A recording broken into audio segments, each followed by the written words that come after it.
UP में Ghosi seat पर उपचुनाव होना है। दारा सिंह चौहान के इस्तीफे के बाद खाली हुई सीट पर 5 सितंबर को वोटिंग होनी है और ये पहला मौका है जब अखिलेश यादव खुद किसी सीट पर इतनी एग्रेसिवली प्रचार कर रहे हैं। इतना ही नहीं, अखिलेश ने रामगोपाल और शिवपाल दोनों की ड्यूटी इस सीट पर लगा दी है।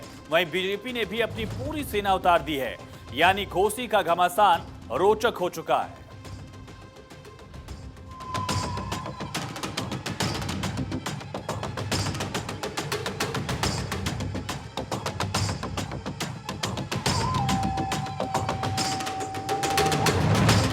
घोसी का घमासान, अखिलेश का चक्रव्यूह प्लान।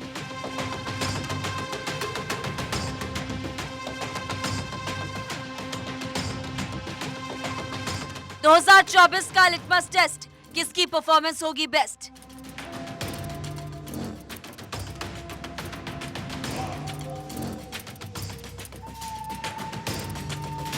दोनों चाचा को जिम्मेदारी, जंग है ये बड़ी करारी।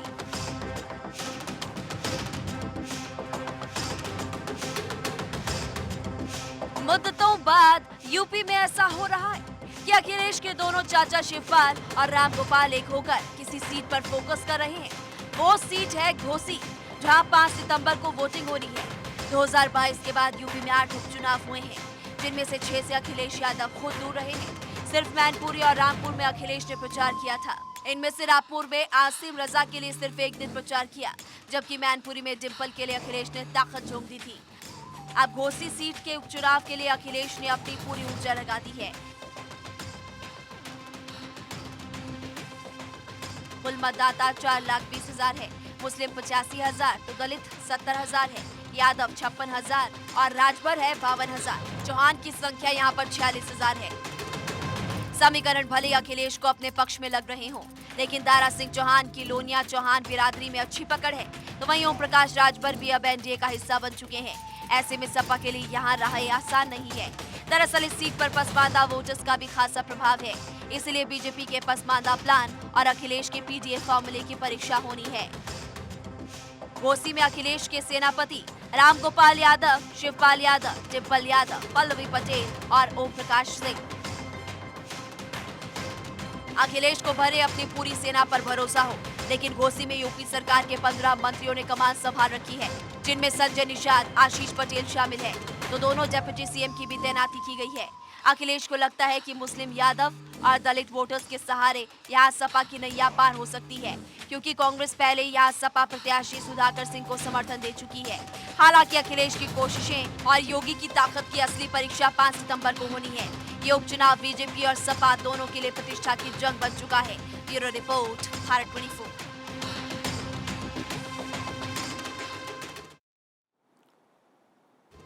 वहीं उत्तर प्रदेश में बीजेपी ने अब यादव वोट बैंक में ही सेंधमारनी करने की तैयारी शुरू कर दी है। दरअसल बीजेपी की कोशिश है कि अखिलेश को यादव वोट में ही उलझा कर रखा जाए, ताकि अखिलेश को ओबीसी वोट बैंक पर फोकस करने का वक्त ही न मिले। यूपी में कैसी है ओबीसी की पॉलिटिक्स और यादव में सेंधमारनी के लिए बीजेपी का प्लान क्या है, ये रिपोर्ट देखिए।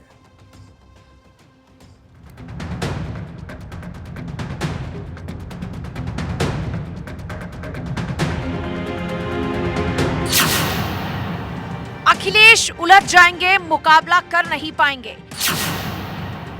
यादव को साथ नहीं पाएंगे, योगी से कैसे टकराएंगे? यूपी में यादव नाराज, नहीं देंगे सपा का साथ। यादव वोट में बीजेपी की सेंधमारी, अखिलेश को टेंशन भारी। ओम प्रकाश राजभर के स्टेटमेंट ने यूपी में यादवों को लेकर एक नई बहस छेड़ दी है। बीजेपी ने भले ही राजभर के इस बयान से किनारा कर लिया हो, लेकिन बीजेपी की कोशिश ये जरूर है कि वो अखिलेश को यादव वोटर्स के बीच ही उलझा कर रख दे, ताकि अखिलेश गैर ओबीसी सवर्ण वोटर्स पर फोकस न कर पाए। घोसी से शुरू हुए सियासी घमासान से संकेत साफ है कि 2024 तक जातीय जहर और ज्यादा घोला जाएगा। राजभर तो जो बोल रहे हैं वो बोल ही रहे हैं। इधर सपा महासचिव स्वामी प्रसाद मौर्य भी ओबीसी वोट बैंक की ख्वाहिश में सवर्णों के खिलाफ जहर ही उगल रहे हैं। ब्राह्मणवाद की जहरें बहुत गहरी हैं और सारी विषमता का कारण भी ब्राह्मणवाद ही है।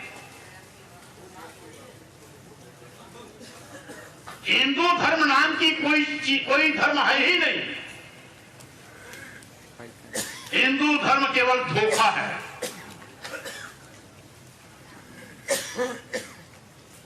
सही मायने में जो ब्राह्मण धर्म है, उसी ब्राह्मण धर्म को हिंदू धर्म कह करके इस देश के दलितों, आदिवासियों, पिछड़ों को अपने भ्रम के मकड़जाल में फंसाने की इनकी एक साजिश है।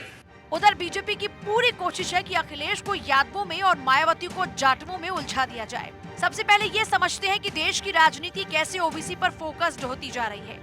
दरअसल एक तरफ विपक्ष नेता जातीय जनगणना को मुद्दा बना रहे हैं, तो दूसरी ओर पीएम मोदी ने विश्वकर्मा योजना का ऐलान कर ओबीसी वर्ग को साधने की कोशिश की है। पीएम मोदी ने 15 अगस्त को लाल किले से की घोषणा। 17 सितंबर 2023 से शुरू होगी योजना। कम ब्याज दर पर मिलेगा कर्ज ताकि बढ़े रोजगार। लोहार, बरही, कहार, नाई, धोबी, बिंद, मल्लाह जैसी जाति को फायदा। इस योजना का सर्वाधिक लाभ यूपी के ओबीसी समाज को होगा। दरअसल यूपी में जातीय समीकरणों का जो आंकड़ा बताया जाता है, उसमें पहले नंबर पर है पिछड़ा वर्ग, दूसरे नंबर पर है दलित और तीसरे पर सवर्ण और चौथे पर मुस्लिम। ओबीसी 52%, दलित 22 से 23%, सवर्ण 20 से 22%। समाजवादी पार्टी पिछड़ों की, दलितों की, अल्पसंख्यक, किसान, मजदूर की लड़ाई को लड़ती रही है। आदरणीय अखिलेश यादव जी जाति जनगणना के मुद्दे को लगातार उठाते रहे हैं। शिक्षक भर्ती में जब पिछड़ों को उनका अधिकार नहीं मिला तो समाजवादी पार्टी ने उस लड़ाई को लड़ने का काम किया है। जहां तक उलझने का सवाल है, उलझाने का सवाल है, तो भारतीय जनता पार्टी के दिल्ली और लखनऊ के इंजन उलझे में दिल्ली में ओम प्रकाश राजभर जी एनडीए में शामिल होते और आज तक मंत्री पद की शपथ नहीं ले पाए। इसलिए उलझाने का काम भारतीय जनता पार्टी का, लेकिन आज वो खुद ही उलझ गई है। समाजवादी पार्टी की राजनीति शुरू से ही अपने परिवार के विकास पर केंद्रित रही है। वे बात तो पिछड़ों की करते हैं, लेकिन जब भी मौका आता है वो अपने परिवार को ही आगे करते रहे हैं। चाहे आजमगढ़ से अपने भतीजे को लड़ाना हो या मैनपुरी से अपनी पत्नी को लड़ाना, ये इस बात की निशानी है कि पिछड़ों के नाम पर राजनीति करने वाले अखिलेश। बिहार सरकार में मंत्री अशोक चौधरी को एक सीओ को फटकारना भारी पड़ गया। नीतीश कुमार ने अशोक चौधरी को जमुई के प्रभारी मंत्री पद से हटा दिया। जिले की जिम्मेदारी श्रवण कुमार को सौंप दी है। और आखिर ऐसा क्यों हुआ, इस रिपोर्ट में देखिए। काम करिएगा, एफआईआर भी करवाएंगे और गिरफ्तार करा के जेल भेजेंगे। बाद में सरकार के यहाँ प्रपंच गठित होगा। बिहार सरकार में मंत्री और जमुई के प्रभारी मंत्री अशोक चौधरी को एक सीओ को फटकार लगाना भारी पड़ गया। धंधा ऐसे कर रहे हैं, गलत बात है सर। दरअसल अशोक चौधरी जमुई के प्रभारी हैं। उन्होंने एक अलीगंज प्रखंड के सीओ अरविंद कुमार को कहा कि आपके खिलाफ कई शिकायतें हैं, गलत काम करेंगे तो एफआईआर कराएंगे और जेल भी भेज देंगे। दरअसल अशोक चौधरी ने मिर्जागंज में जिला प्रशासन द्वारा आयोजित ग्राम विकास शिविर में सीओ को फटकार लगाई। गलतफहमी में मत रहिए, गलत काम करिएगा, एफआईआर भी करवाएंगे और गिरफ्तार करा के जेल भेजेंगे। बाद में सरकार के यहाँ प्रपंच गठित होगा। पब्लिक को परेशान मत करिए। सब जो धंधा ऐसे कर रहे हैं, गलत बात है सर। बहुत शिकायत है आपका, लास्ट बार नहीं दे रहे हैं आपको। लेकिन सीओ को धमकी देना मंत्री जी को भारी पड़ गया, क्योंकि ये तेवर सूबे के मुखिया नीतीश कुमार को रास नहीं आए और उन्होंने जमुई के प्रभारी मंत्री पद से अशोक चौधरी को हटा दिया। अब जमुई का प्रभारी मंत्री श्रवण कुमार को बना दिया गया है। वहीं अशोक चौधरी को सीतामढ़ी और समस्तीपुर की कमान सौंपी गई है।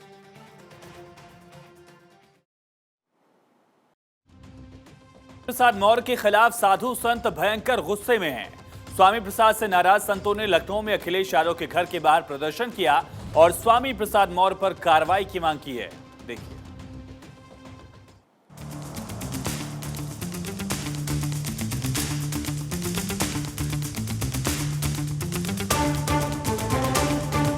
हिंदू धर्म नाम की कोई धर्म है ही नहीं। सारी विषमता का कारण भी ब्राह्मणवाद ही है। संतों के खिलाफ, हिंदू धर्म के खिलाफ और सनातन के खिलाफ स्वामी प्रसाद के ये बोल अब अखिलेश के लिए मुश्किल बनते जा रहे हैं। मंदिर मंदिर घूमकर खुद को हिंदुत्व को ट्रैक पर ले जाने की कोशिशें अखिलेश यादव के लिए स्वामी प्रसाद मौर्य गले की फांस बनते जा रहे हैं। स्वामी प्रसाद के विवादित बोल से साधु संत बेहद गुस्से में हैं। पहले स्वामी ने रामचरित मानस और बद्रीनाथ धाम को लेकर विवादित टिप्पणी की थी और अब उन्होंने हिंदू धर्म पर ही प्रश्न खड़े कर दिए, जिसे लेकर साधु संतों ने लखनऊ में अखिलेश यादव के घर के बाहर प्रदर्शन किया और स्वामी प्रसाद पर कार्रवाई की मांग की। जो समाजवादी पार्टी के नेता स्वामी प्रसाद मौर्य धर्म और धर्म ग्रंथों को लेकर, जाति विशेष को लेकर के लगातार जहरीले बोल रहे हैं, उनकी शिकायत करने के लिए सपा मुखिया माननीय अखिलेश यादव जी के पास मैं आया हूं कि या तो ये क्षमा मांग लें या इनको पार्टी से निष्कासित किया जाए। और इसमें सबसे ज़्यादा नुकसान सपा का ही हो रहा है, क्योंकि स्वामी प्रसाद मौर्य अलग पार्टी बनाने के विचार में इस तरह की बयानबाजी कर रहे हैं। अब अखिलेश की मजबूरी ये है कि वो साधु संतों को भी नाराज नहीं कर सकते और स्वामी पर कोई कार्रवाई नहीं कर सकते। ऐसे में अखिलेश का कदम क्या होगा, ये तो वक्त ही बताएगा। Bureau report, Bharat 24।